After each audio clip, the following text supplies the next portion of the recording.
ये लोग महिलाओं को, हिंदू महिलाओं को फंसा के बाध्य करते हैं, मजबूर करते हैं कि या तो हम उनके हिसाब से चलें या फिर हम नौकरी छोड़ दें। ऐसी बाधित व्यवस्था की वजह से मुझे ये प्रेस कॉन्फ्रेंस करना पड़ा। मैं जितना 10 महीनों में मैंने जितने हरासमेंट और जितने टॉर्चर सहन किए हैं, उस चीज़ को तो मुझे आगे लाना ही था। प्लस मुझे ये जागृति देनी है कि औरतें अगर हिंदू हैं तो हमें कम से कम ये तो कुछ स्टेप्स लेने चाहिए कि हम उनके प्रोटेक्शन के लिए। और ये धर्मांतरण का जो अंडर कवर प्रोसेस चलता है, जिसका हाईलाइट हमको कभी पता नहीं लगता। हमें लगता है कि हम बस कैजुअल टॉक में हैं या कैजुअल बातें कर रहे हैं, जबकि वो आपको फंसा के उस चीज के लिए एक्सेप्ट करने की कोशिश करवाने की कोशिश करते हैं कि हम धर्मांतरण करें, मुसलमान चीजों को अपनाएं। और उस वक्त हम जब इन सब चीजों को कंपनी से बात भी करते हैं तो कंपनी कहती हैं ये सब हमारे इस कंपनी में नहीं चलता और उसको छुपा दिया जाता है।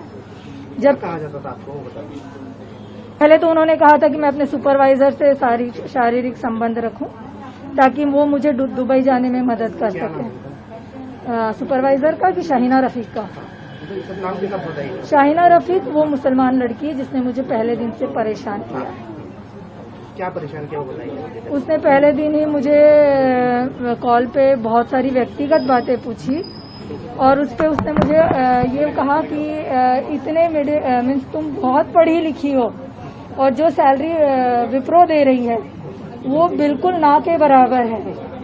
तुम उससे अच्छा है कि राम कुमार के साथ, जो कि मेरे कंट्री हेड थे, उनके साथ शारीरिक संबंध रखें एंड उसके थ्रू दुबई जाएं।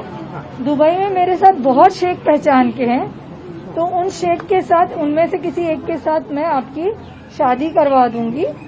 उससे आपको फाइनेंशियल ग्रोथ मिलेगी, सेक्सुअल जो आप अभी अकेले रह रही हैं सेक्सुअल सेटिस्फैक्शन मिलेगा, और बाकी जो सारी अड़चने हैं, अकेले रहना, अकेले ही सारे काम करना और अकेले ही सबको स्टेबल करना खुद को, वो सबसे आपको निजात मिल जाएगी।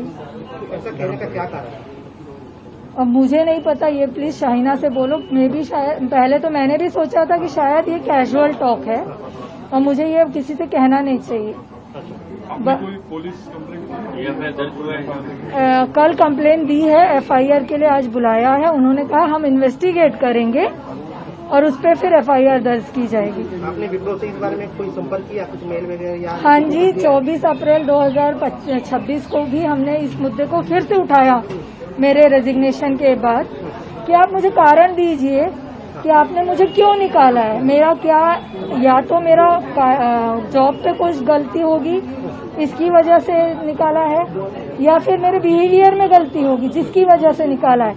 और अगर सिर्फ और सिर्फ ये बात है कि वो कहते हैं कि मैं मुसलमान समाज के अगेंस्ट कुछ बोल रही हूँ, इसकी वजह से निकाला जाए, तो एक पक्ष में तो बात एक ही हाथ से तो नहीं होती ना। आप भी बात कर रहे हैं तभी मैं उसका प्रत्युत्तर दे रही हूँ। मेरी मांग सिंपल है, मेरे को मेरी जॉब वापस चाहिए, वेरी वेल, क्योंकि मैं वो डिजर्विंग हूँ, वर्दी हूँ। इलीगल टर्मिनेशन था, मैंने बार बार कहा है। और दूसरी चीज, एक संस्था की स्थापना होनी चाहिए विद इन हर एक प्राइवेट सेक्टर में, जहाँ पे पॉश नहीं, पॉश इज, मैं आपको नाम नहीं ले सकती, बट मेरी जो पॉश की जो मैनेजर है उन्होंने खुद ही कहा था कि रीता मैं तेरी यहाँ पे कुछ मदद नहीं कर सकती। अन्य महिलाओं के साथ भी आपके जैसे कुछ हुआ है? बहुत कुछ हुआ है सर, बट मैं उनका नाम भी नहीं बता सकती, और क्योंकि मैं बाध्य हूँ। कंप्लेंट आज जो है आपको लेट करने क्या कारण है बताइए? कंप्लेंट मुझे पहले जिस तरीके से डिप्रेशन में लाया गया था और कन्विंस किया गया था कि विप्रो, जो कि बहुत बड़ी मल्टीनेशनल कंपनी है, उनके अगेंस्ट मुझे कुछ नहीं कर सकती, मैं एक चीटी मात्र हूँ, ये एक रीजन था मेरे दिमाग में बैठा हुआ कि क्या सचमुच मैं विप्रो के अगेंस्ट कुछ नहीं कर सकती। एंड मेरे घर की बाकी दिक्कतों की वजह से मुझे वो सब केयर करना था। बट जब TCS का केस देखा, तो जब एक वहाँ के केस में मुझे ये समझ में आया यही सेम प्रकरण मेरे साथ हुआ है, तो मैं क्यों पीछे रहूं वो चीज बताने के लिए जिन तकलीफों से मैं गुजर रही हूँ।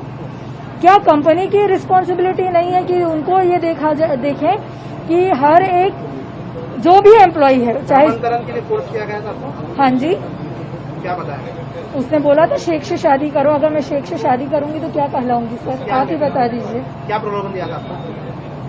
मैंने आपको बताइए। उन्होंने फिर से यही कहा था कि तुझे सोना मिलेगा, गाड़ी बंगला घर सब कुछ मिलेगा, बच्चे भी होंगे, जो तुम्हारी अभी तक तकलीफ और मिडिल क्लास लाइफ चल रही है वो बहुत हाई फाई हो जाएगी।